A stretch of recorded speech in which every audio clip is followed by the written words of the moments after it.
মিষ্টি মিডিয়া, হৃদয়ে সুখীপুর, চেতনায় বাংলাদেশ। লাইক দিন, শেয়ার করুন, সাবস্ক্রাইব করুন, কমেন্ট করে আপনার মতামত জানিয়ে দিন। মা গো, এসে পড়েছো বাপি? হ্যাঁ মা, আমি এসেছি মা। কি তোমার মুখটা তো মলিন দেখছি। হাই গো রূপের কন্যা দেখে না গো আহাইলাম মা গো ওই যমুনার ঘাটে গো। হাই গো রূপের কন্যা দেখা না গো আহাইলাম মা গো ওই যমুনার ঘাটে গো।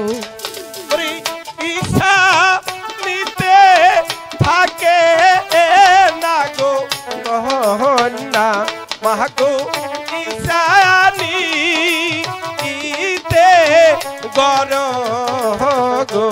আই গো রূপের কন্যা দেখা না গো আইলাম মা গো ওই যমুনার ঘাটে গো। আই গো পিতার নামটি সাইমন গো রাজা মা গো কন্যার নাম আয়াবে ভোলা গো। তুমি কথা ভুলে যাও। বেহুলার কথা কখনো ভুলবে না। না গো আহাইলাম মা গো ওই যমুনার ঘাটে গো।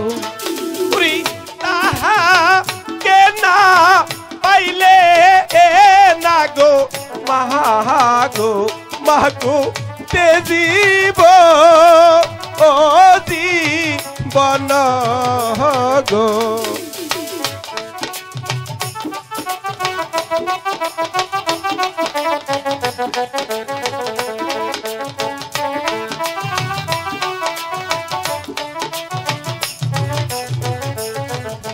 মাগো ঠিক আছে বাপি, আমি তোমার কথা সবকিছু বুঝতে পারছি। যাও তুমি খেয়ে দে, বিশ্রাম নাও, আমি তোমার বাবার সঙ্গে সবকিছু খুলে বলছি। ঠিক আছে মা, তাই করুন। কিন্তু আমি যে বেহুলার সুন্দরীকে ছাড়া বাঁচতে পারবো না মা।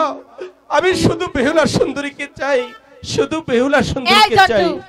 তুই কাকে ভালোবাসিস? মা গো এতগুলো ভালোবাসার বীরে আমার ভালোবাসা চাপা পড়ে মরে গেছে।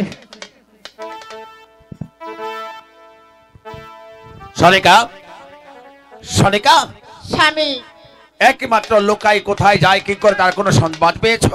পেয়েছে স্বামী। সে কোথায় গিয়েছে? আপনার ছেলে সানে বান্দান ঘাটে মাছ মারতে গিয়েছিল, তারপর সেখানে নাকি একটি মেয়ে দেখে মুক্ত হয়েছে। মেয়ে দেখেছে? সে কিছুতেই বাঁচবে না। সনিকা, বলতে পারো সেই মেয়ের কোথায় বাড়ি, কোথায় ঘর, কিবা তার মাতা পিতা, কিবা নাবি তাহার? হ্যাঁ বলতে পারবো। ঈশানীনগর তার বাড়ি। ঈশানীনগর।